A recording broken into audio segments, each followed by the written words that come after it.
Olá, meus irmãos. Saúdo cada um de vocês com a graça e a paz do nosso Senhor Jesus Cristo também.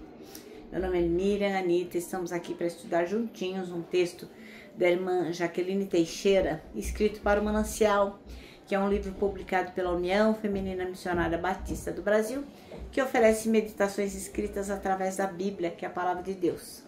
Uma meditação para cada dia do ano, com o objetivo de quê? De inspirar, confortar, fortalecer e edificar espiritualmente a minha vida e a sua vida. Você sabe, eu não escrevi o texto, foi a irmã Jaqueline Teixeira. Então, o que eu vou fazer? Vou ler com os irmãos e contar aquilo que eu entendi.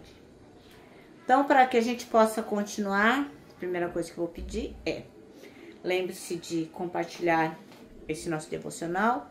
É sempre tão curtinho, menos de 10 minutos, menos de 15 minutos, né? Exagerando.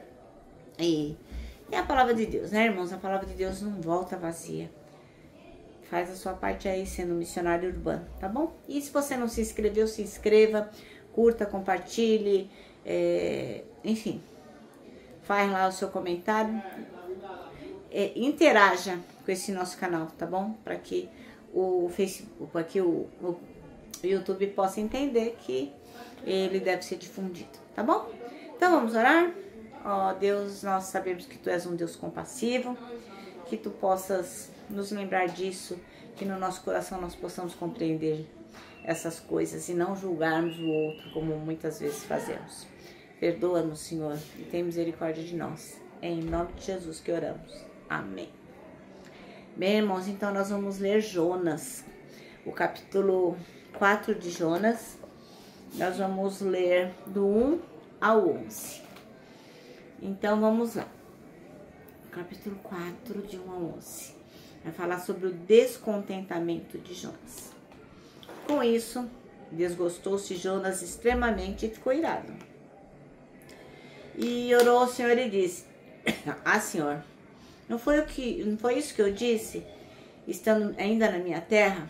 Por isso me adiantei, fugindo para Tarsis, pois sabia que é Deus clemente e misericordioso e tardio em irar-se, grande em benignidade, e que te arrependes do mal. Peço-te, pois, ao Senhor, tira a minha vida, porque melhor me é morrer do que viver. E disse o Senhor: é razoável essa tua ira?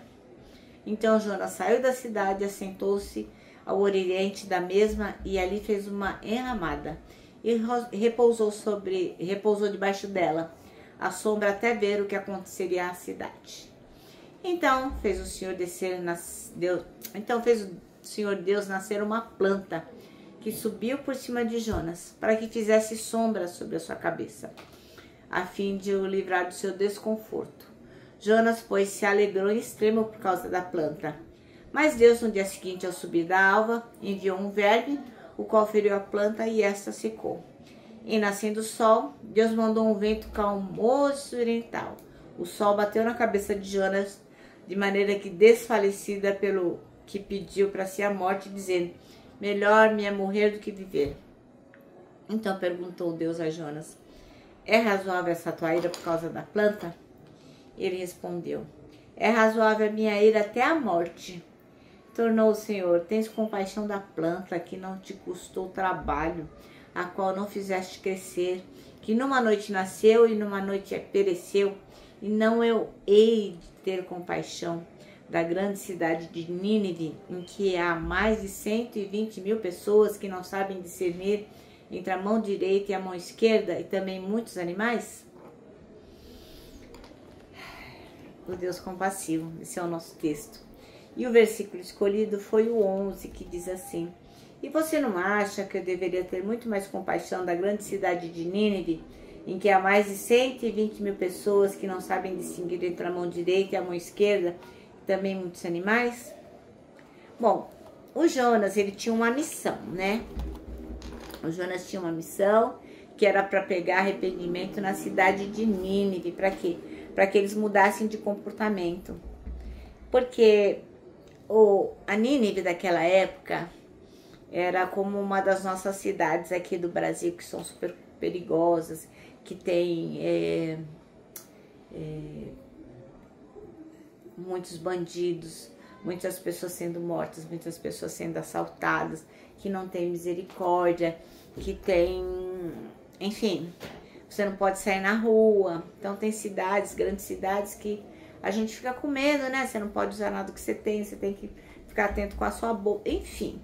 Nínive era uma grande cidade como as de nossos dias hoje, né? Que era muito violenta. Eu tô assim só dando um exemplo para que a gente possa compreender, né? Tinha lá os partidos do crime como temos hoje, enfim. É só para os irmãos compreender como Nínive era violenta. E se você observar, se você for estudar a cidade de Nínive, você vai ver lá na história um monte de registro terrível, porque os caras eram do mal. Mas, ao contrário do que muita gente pensa, o Jonas, que tinha a missão de pregar arrependimento lá para ele não fugiu de medo, ele não ficou com medo dos ninivitas, tipo, eu não vou lá, não. Não, ele não queria que Deus perdoasse os ninivitas. Ele não queria que Deus fosse misericordioso com aquele povo que ele achava que era tão cruel. Então, o texto que a gente acabou de ler deixou muito claro as motivações do coração do Jonas, né? O irmão Jonas estava com raiva, porque ele achava que eles não mereciam perdão.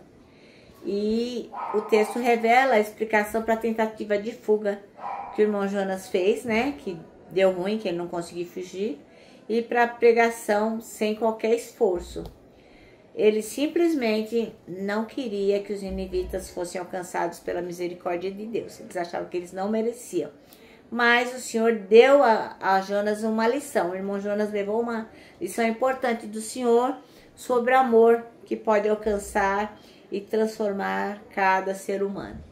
E a gente tem essa mania, né? Quando você vê o jornal lá, quando você lê na internet aquelas notícias horríveis, pais que são mortos, filhos, nossa, tantas desgraças que acontecem, né? Você vê as imagens nos jornais, aí você fala, essa pessoa não merece nada, merece pra cadeia, merece morrer, enfim.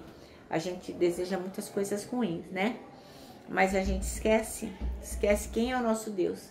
Então, toma cuidado para não cultivar na sua mente o mesmo pensamento que Jonas tinha, que tem gente que não merece nada, que não merece perdão. Porque a graça e a misericórdia de Deus, elas são disponíveis para todo aquele que ouve o chamado do arrependimento e são convencidos pelo Espírito Santo acerca do pecado, da justiça e do juízo, como está em João 16:7, ó. Mas eu lhes afirmo que é para o bem de vocês, 8. Quando ele vier, convencerá o mundo do pecado, da justiça e do juízo. Vou ler o 9. Do pecado, porque os homens não creem em mim. Da justiça, porque eu vou para o Pai, e vocês não me verão mais. E do juízo, porque o príncipe deste mundo já está condenado. Então, João 16, 8 e 9 eu li. Então, sabe, irmãos, isso fica bem claro para mim, que, como vocês sabem, trabalho numa instituição para adolescentes que têm problemas com a justiça, né? Eles cometem infrações, cometem delitos. E aí, depende do delito, depende do menino que chega, depende do que ele fez, a gente fala assim, nossa, esse menino não merece nada. Esses dias chegou lá uma pessoa que era a favor do nazismo. E como é difícil, né? Você amar um neonazista, achar que as pessoas têm mais que morrer por causa da sua cor, da sua procedência, da sua idade, né? Pessoas que odeiam pessoas idosas, etarismo, enfim. É difícil amar essas pessoas, né? Mas Jesus não falou, escolhe quem você vai amar.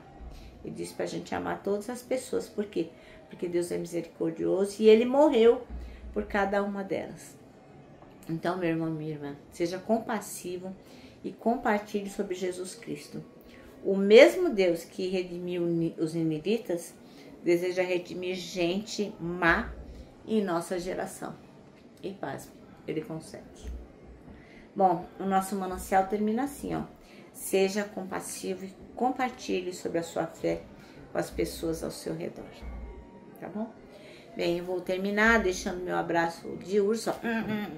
Lembrando que para nós que sabemos como Deus é compassivo, para nós o abraço dá super certo. Quero que você também tenha em mente o versículo deste ano, que é o Salmo 25, versículo 12, que diz assim: quem é o homem que teme ao Senhor? Ele o instruirá no caminho que deve seguir.